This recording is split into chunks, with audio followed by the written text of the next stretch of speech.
I am here with Michael Hickman, our General Legal Counsel and General Manager of our coastal region. And I thought I would take just a couple of minutes, Mike, and ask you a few questions because there's so much happening in our business right now that it's just almost tough to capture everything. You know, for example, the NAR reports in November there were 1,568,556 agents in the business of real estate across the country. And that equates to about 5.8 million in sales. So that's not a lot when you consider that. That's probably a little over, not quite 4 average sales per agent across the entire country. And I know I just sat with people last week that are doing, 300-400 sales each, things like that. Right. So the question now becomes, here we are, we're about to enter 2022. The inventory in the marketplace right now is at the all-time low on record. It's never been this low ever before in real estate across the country. We're feeling that pinch a little bit. You and I talked a little bit about what some of the iBuyer programs are doing, and the fact that some of the new listings are in Huntington Beach even are iBuyers for that matter. They've made an invasion into our market. So all these forces are at play. So just in a general, very general terms, what do you see for 2022? With respect to the market, With respect to the market, inventory, it all kind of plays a part in that. Right. Because what I'm trying to get to is how are our agents going to react to 2022? Right. How can we best position them? Okay, because that's our role, to best position them to provide value to their clients and to also excel like they have been in the past. Yeah, well, I mean it is a general question because I think there's several different factors at play there. One, and I'm a firm believer in this, and I've talked to agents about this on an individual basis, but I think agents are going to have to become absolute experts in everything they do. The reason for that is, there's several reasons. One is there's way too much information and data out there nowadays. The consumer knows basically, or has access to basically what we have access to for the most part, with some very few exceptions, pocket listings and things like that. So for us to compete with an iBuyer or that hobbyist agent, we have to be an expert. Okay, so that's first and foremost, and that's everything from your marketing to how you launch your listings to how you walk your buyers through their buyer consult, negotiating, contracts, etc. I am a firm believer that over the next 5 years, as things become more automated and digitized, our agents have to be the expert. Okay, and that relates a lot to Ninja, right? The basis for our kind of coaching and selling, and that's people do business with people they know, like, and trust. That trust factor is in part built on being an expert. I was just talking to an agent yesterday who is a part of a similar group of friends, as an agent who sold the home to somebody, and that person, as a seller, came to our agent and said, "I just can't. I love the person. I can't trust them. I don't feel like they did a good job for me." So that's that lack of expertise, I think, and I think. That expertise will build that trust factor, right? So know, like, and trust, and the expertise is going to be really important. Generally, I think inventory is going to still be a problem next year. As we see rates maybe tick up the second half of 2022, maybe things change slightly, but I don't see there being a solution immediately for lack of inventory. There's just simply not enough homes in California, period, new construction, et cetera. So. It's going to continue to be a seller's market, at least for the first half of the year. And we'll see, maybe things change a little bit as rates go up. The market slows down ever so slightly. All the major forecasters, NAR, Fannie, Freddie, CoreLogic, they're all predicting, up to 6% appreciation next year. So I've said it before, I think what we'll see is maybe a slowdown or a deceleration of appreciation, but certainly no depreciation. That's what I think for next year. Well, I would agree with that. I would agree with that assessment because I think overall, what we're going to see in headlines is prices are decreasing in real estate, appreciation slows or no appreciation or little appreciation, markets correcting, markets turning, all of those terms that are catchphrases, if you will, for the eye to read. And when they read a little deeper, then they're finding out the real truth or the real facts of information. Yeah. So I don't know if it was November or October's market report for Keeping Current Matters. So I went through their market report. I do every month because I think Keeping Current Matters has really good stuff. And they pointed that out. So MSNBC had an article, and the headline of the article was "Mortgage Applications Drop Significantly," or something like that. Okay. But when you read the article, purchase applications actually increased. Refi applications decreased for a net decrease, but purchase applications had actually increased. So it's completely misleading with the headline because there was still an increase in actual purchase applications. Just refis went down because rates had ticked up. So that was a great example that they brought up with respect to really, and that goes back to my expertise, to be honest with you. Like, that's what the consumer is seeing. So we need to be the expert there. We need to explain what that really means, not just, hey, there's a decrease overall in mortgage applications. Well, what does that mean? Okay, we got to get into that. We got to really understand that stuff, in my opinion, and the data, all the numbers and things like that. But we got to really understand what's driving the market factors, the conditions, et cetera, in addition to being your local area expert, of course. I agree with you 100%. So really what you're saying is the consumer wants something different. I mean, we're a consumer-centric company, but yet agent-focused, right? So we're looking at the consumer. They're sitting at the table with us when we're making decisions about what we want to do, whether it be technology, whether it want to be any other benefit we can or value we bring to the consumer. And what they're telling us is they want something different. Yeah, maybe something different, but certainly a better experience. And maybe that is something different. I don't know. I think they want. Look, I talk to a lot of agents in our company, which is a great thing. And some of the things that I hear going on outside of the company, it's very mediocre in the industry. And I think our agents do a really good job of raising the bar, and I think that's going to be important. And maybe that is doing different things, as a lot of people will say in the industry, not just doing things differently, but doing different things, right? But also raising the bar across the board. Like, I think there's way too much mediocrity in this industry outside of our company. I think our agents, I think, really raise the bar for the most part. That sounds like kind of an elitist statement, though, doesn't it? Elitist saying there's too much mediocrity? I don't think so. Okay. I don't think so. And the reason I bring that up is because the viewer or somebody who's listening to this is going to think, well, they think their company is something very special. But I think the differentiating factor is how much education we pour into our company and how great the attendance is at a lot of the educational programs we have and the willingness of people to learn and get better. And we have some of our top agents are the ones that attend various conferences and seminars and meetings, focus groups, to get better at what they do and hone their craft. Right. And I think that's phenomenal. I really do. Right. And I'm super proud of not that. talking about any particular agent outside of the company. I'm saying as an industry As an industry, whole. right. Not like this company or that agent or this local, area or whatever. But I don't think many would argue with me about that, to be honest with you. Well, the consumer sure won't. Yeah. The consumer sure won't because they are telling us by the mere fact they're willing to take 15%, 15, 10, whatever percent less off their sales price and sell to an iBuyer without going through the process of selling through an agent. They're telling us that right there. Right. They're speaking to us. Right. The consumer is actually speaking indirectly to us saying, I love the process. It was simple, easy, clean. I didn't have to worry about anything. I didn't have to negotiate. It was just done. Right. Right. And when you look at that survey, I think that was 1,000 watt? It was 1,000 watt that put that survey out. Most of the reason for those consumers willing to take less wasn't necessarily the experience with the agent either. So that was positive. Right. It was more so just the ease, not having people come through their home, open houses, flexibility in closing dates, things like that. So if I can remember correctly or recall, the percentages of people that favored that were pretty high. It was like 60 to 70% in that range. Who favored the iBuyer? Who favored the iBuyer or that process? Yeah, it was somewhere around. It was exclusive of the agent, right? Right. It was somewhere, if I recall correctly, somewhere around 60%. But it wasn't that it was might be willing to do it, would do it, so varying degrees of interest in it. But still, there was a majority of people that showed interest in that sort of process.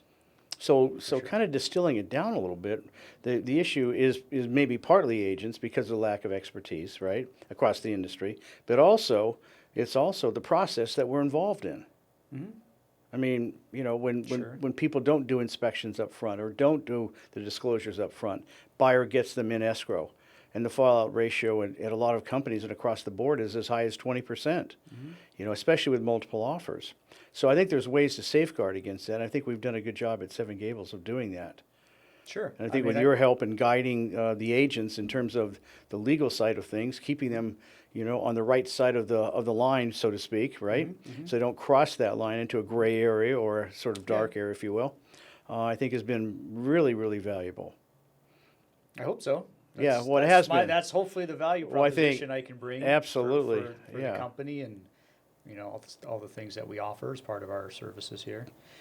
But yeah, I generally agree. I think the consumers, frankly, they deserve it, in my opinion. Yeah. Like, they deserve us to do a really good job for them. It's kind of that simple, in my opinion. But yeah, and the statement was not intended to be elitist at all. I think, Well, Mike, you know what it is? I just wanted to hit it head on. yeah. That's all, because somebody may be thinking that who's listening to this. Right.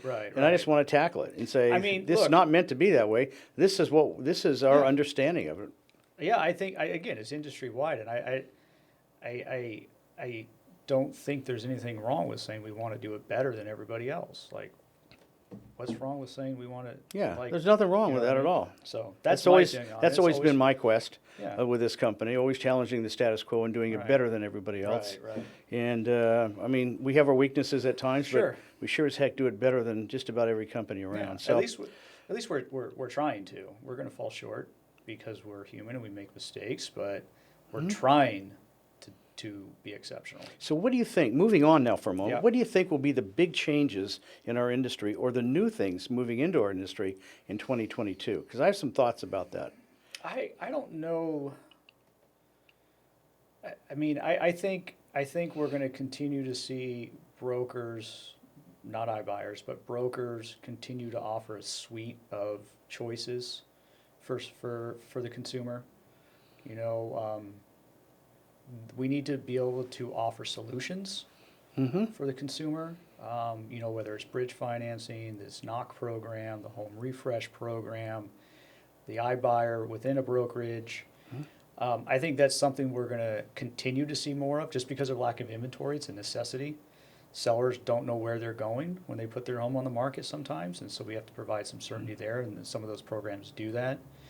So I think that's one thing we'll start to see or continue to see and expand on with respect to sellers.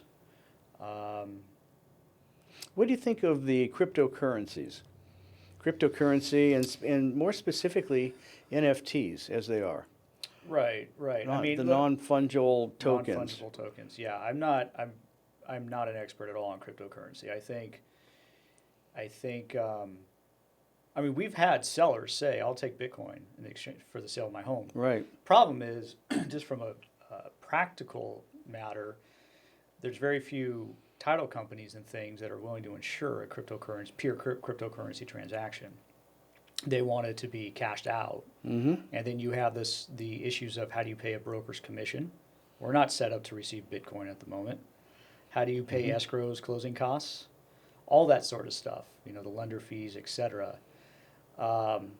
So I'm sure that somebody is working on that. I'm not aware of anybody that is, but I think it's something that is going to happen. It's going to happen no matter what we do. It's going to happen. Eventually, you'll be able to sell and buy real estate in California with cryptocurrency. Well, I had the opportunity to talk to a few guys when I was back in Dallas about this, the NFTs, and what their experience was. And here's where it really benefited the consumer. It's a little complicated because it's out of the box thinking how we traditionally do things. Because basically it's a digital file. That's what it is. But what they found was that the consumer loved it because they had their loan completely done in a day. They had their purchase completely done within 2 days.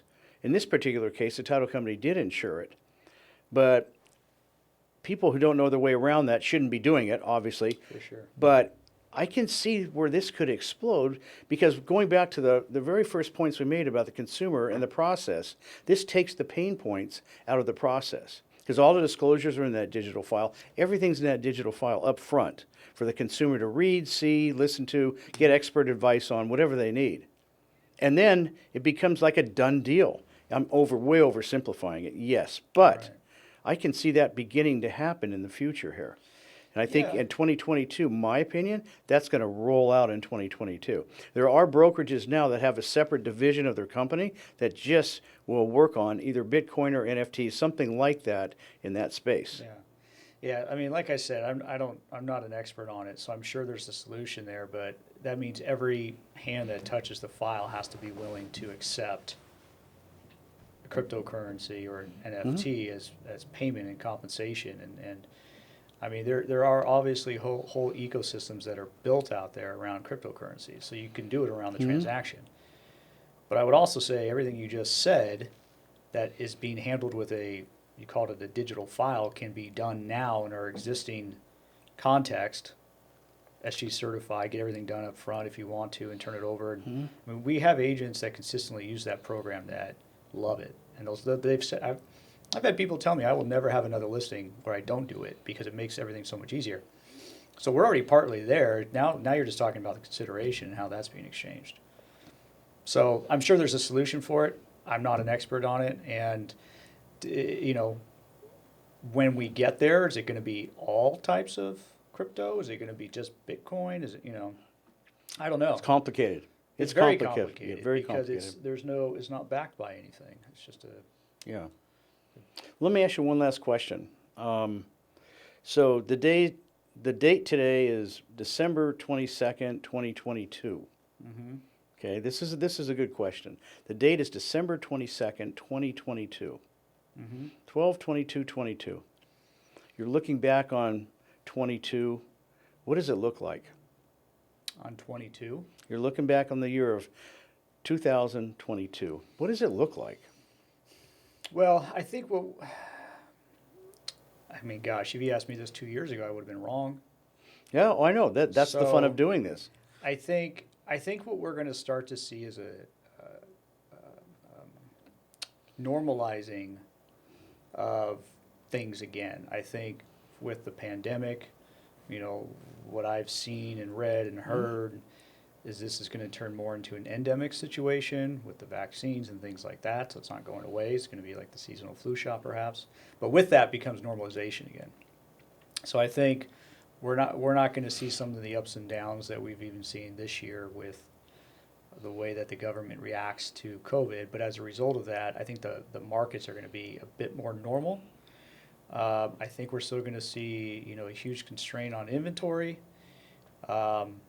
But I think we're going to see just an overall normalization. I do think the cryptocurrency stuff could come into play. I don't think next year in 2022 is going to be a significant percentage of any transactions in California personally. I don't think we're quite there yet.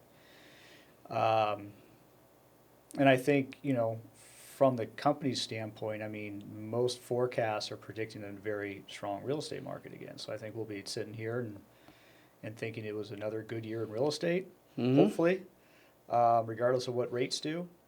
Yeah, I guess that's what I think you're right about that. I think you're right about a lot of that. So I'm going to look back on 22 and say, about the middle of the year, maybe 2/3 of the way through the year, the interest rates did rise. Right. It caused a slight correction in the market in terms of probably the upper price ranges. Okay, you would think it would do just the opposite, but I think those are the people that have a pulse of what's going on financially, and I think they will the upper end properties that were selling so well. In other words, high-end Right. properties, Right. I think will be. They turned out to be slower in 22. That market slowed down a little bit. People were a little bit more cautious with it. I also think that the pandemic came to an end in 22, thankfully, and became an endemic, as you said. And I think overall there is a period of normalization that will occur. Interest rates will rise to a level that will kind of quell inflation a little bit. I see that not being a big factor in our economy. It wasn't this year in 2022, if you will, looking back on it. Right. But I also see a market that's going to be constrained by the forces that are there. Never has there been this much money into the real estate industry as there was in 2022, and never has there been so much consolidation and mergers and acquisitions that will begin to show up in 2022. I really believe that. From title companies getting into the escrow business, from other large conglomerates buying smaller companies, I think that we're going to see a lot of that in 2022. And now looking back, we saw a lot of it in 2022. Right, right. Yeah, and I think that will continue to happen, especially with the consolidation of indie brokers. Yeah, I think so, and I think it'll reshape. It reshaped how the consumer viewed real estate people as well, real estate industry and real estate people. And I think there'll be some. You know, we saw in 2022 some downward pressure on commissions, Right. on commission compression. Right. Things of that nature. We saw in 2022 that the DOJ and NAR came to a settlement, some sort of an agreement that benefited both parties. Yep. And I think in 2022, I'm going to go way out on a limb and say that the CCP, or Clear Cooperation Policy, maybe goes away or gets modified to the extent that the DOJ is happy with it as well, and so are a number of industry analysts and experts. I think that's going to be modified in 2022. That'd be great. I love to give the consumer more freedom on that, because I think where that really falls short is not allowing the consumer the choice of how they want to market their own property, which is crazy to me. It is absolutely crazy. I agree with you 100%. I think So- there's more energy building behind that very thought, and when that thought actually hits the surface and erupts, I think NAR is going to have a problem on their hands. And I'm not afraid to go out on a limb and say that as a broker. You know, who's been doing this business for a while. Yeah. I think a lot of people feel it. We've just been too busy to express it and come together as a group of agents and companies to make that Right. change. Yeah, that could be interesting, and you know, when because they've already tried to settle once, but when the DOJ and NAR settles this issue with buyers' commissions, and that becomes it already is transparent, or should be, but when it becomes more transparent, that could have an interesting change on the industry. Will we see sellers telling their buyers, your own agent's paying you? Things like that. Because that's in part what's being alleged in the lawsuit is artificial inflation of prices and things like that, right? Price fixing, so to speak. And what will that do to the quote-unquote buyer's agent? You know, that'll be interesting. So I think that'll have an underlying current throughout the years, is that because at some point it will get finalized next year, I think. I think you're right. And then we'll see what that does for the real distinction between a, listing agent and like I said, a quote-unquote buyer's It'll agent. be very interesting, because that's when a buyer's agent's really going to have to step up. Show their value. Yeah, and show their value and be able to explain it and demonstrate it as well. So Yeah. There'll be little things that come out of that. Who knows? Maybe all of a sudden as part of that, the buyer's agent will say, hey, this is what I do for you. I present your offers in person to the seller, or something unique will come out of that changes the way things get done just slightly. And maybe it's an older school approach like that, because you're going to have to. The buyer has all the information we have on properties, so what else are you going to offer as far as value? it'll bring about a benefit for the Something. consumer, I think, and make us better, I hope, at what we do. In addition to that, it may have an effect on dual agency. With respect to dual agent, I'm talking about the same agent representing both people, not the same broker. Good. Because that may spur on the notion and get some momentum behind the notion of the separation of buyer and seller's agents. Yeah. It'd be very Yeah. interesting. It'll be interesting, because the other problem that I see with that is, what if you have an FHA buyer, it's got 3.5% down, how are they ever going to pay you a commission? Like, do we eliminate a whole segment of buyers? If they only have 3% down, they don't have the ability to pay you $15,000, for All they can do is finance it, finance it. or But it starts to mess with those buyers that are on the cusp of trying to get sure, into the market. it really does. Because the biggest hurdle, of course, is down payment. A lot of people have the income, but not necessarily the down payment. So if they now have to come up with a commission out of their pocket, how does that affect them? The buyers that are trying to get in, first-time home buyer things. Absolutely. So could be interesting. We'll see. Well, those are all great thoughts, Michael. I appreciate that. Sure. Any parting thoughts you want to I don't- suggest for I don't everybody think out there? so. Nope. I don't think I have any parting thoughts, other than, I guess going back to my opening statement, that I think We all need to really focus on really becoming an expert in this industry. I really do believe that. And I think that's what will separate us and any agent, outside the company or not, from the competition. So, One last question, Michael. Do you have a word for 2022 that you use? What's your word? I do. You're going to make me. Yes, I do. I actually thought about this a lot, and Okay. it goes to the expertise issue. My word for 2022 is going to be exceptional. So Okay. I think that's something we all should strive for, not perfection, because that's impossible. And so if we strive for being exceptional, even if we come up short, going back to Brian Moran, even if we're meeting our goals by 80%, it's still going to be a big change. So even if we come up a little bit short, it's still going to be really, really good. I agree with you. So that's my word for 2022 with respect to, business, and whether it's the consumer or the agents here in this company, but just trying to be exceptional. Mine's focus. Interestingly enough, right? Focus on what the things that are most important, the high gain activities that we can produce, Yep. right? Things that we can do differently Mm-hmm. and do different versus doing different things. Okay? So I think that's real important. And I also think that our vision of what the future looks like will be my primary focus Good. in 2022, and I think that will help us all. And I think the mere fact that we don't use an outdated method of annual business planning, but rather we've gone to a 12-week business plan makes a huge difference for all of us on the execution level, because I think that has played a large role in the fourth quarter here for us, executing during this 12-week plan, because now we're coming up to week 11 and 12 and finishing up, and I'm looking at the scorecards we have, and most everybody has already accomplished their goals Right. for that 12-week period. That categorically they're stating to me that they would never have accomplished, or probably wouldn't have finished them in this 12-week period otherwise without a 12-week plan. The 12-week year has been exceptional for us, so I'm glad we took that on.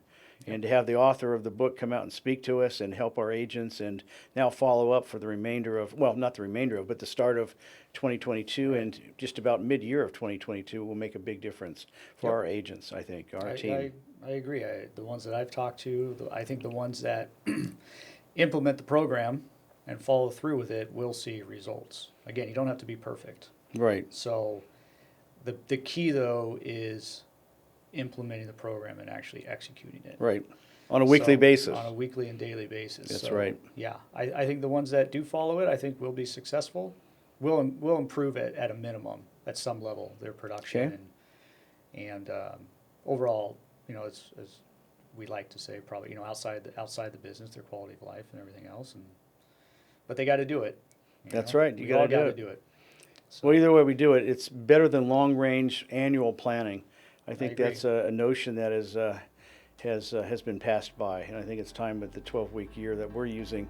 I think becomes more prominent, and it will help us focus. Okay, there's that Yep. word, and execute in 2022 for the benefit of our team and our teams and the consumer especially. So thanks for being with me today. No problem. I appreciate it. You're welcome. Okay, talk soon.